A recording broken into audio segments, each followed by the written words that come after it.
A few months ago, the U.S. Army reported that there were 31 M17 handguns stolen from Fort Moore, Georgia, the U.S. Army base there.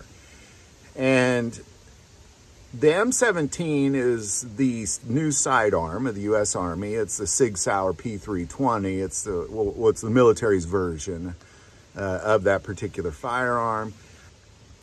But they had 31 of these come up missing, stolen. Now, that's a big number. That's a pretty big number.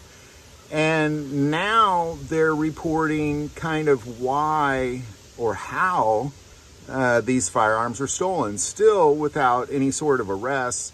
There is a $5,000 reward, by the way. But how these particular firearms were stolen is kind of a no-brainer. When I share this with you, you're going to be like, well, duh. Because if you think about a U.S. Army armory, what you're going to have is you're definitely going to have surveillance. You're definitely going to have locked doors. You're definitely going to have safes involved and all sorts of locking mechanisms. And you're probably going to have 24-hour guards as well. With that being said,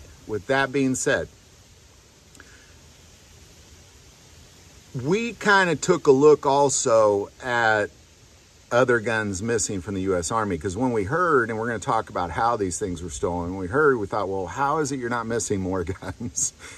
But as it turns out they are. They are missing more guns, because ultimately, just this last year, what you got is you also have a 50 caliber machine gun missing from the Joint Base, Lewis McChord in Washington. You also have an M18 handgun missing from the Marine Infantry Unit in Camp Lejeune in North Carolina.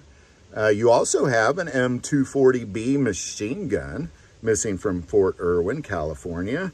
And now it makes so much more sense how in the world is the U.S. Army losing, or really the military, because it's the Marines as well, how are they losing so many guns? Well, as it turns out, according to the U.S. Army, how this took place was unlocked doors combined with sleeping guard combined with malfunctioning surveillance.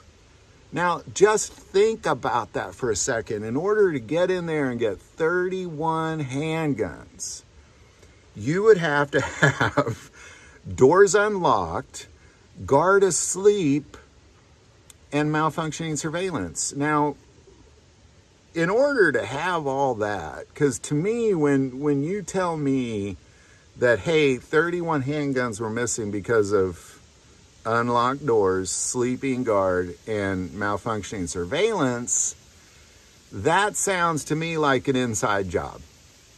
It does. I mean, how would you even get in the base in the first place? Like, of course it's an inside job. But I don't mean like it was a U.S. Army soldier or a personnel. I mean like inside the armory. Like, how do you pull off a unlocked door, a sleeping guard, and malfunctioning surveillance? I mean, how do you even pull that off? Like, that sounds like Ocean's 11 to me. Like, that it clearly took a lot of effort to make this thing happen. And I don't know, or just, it also makes sense in my head that somebody just stumbled across the perfect situation at the perfect time.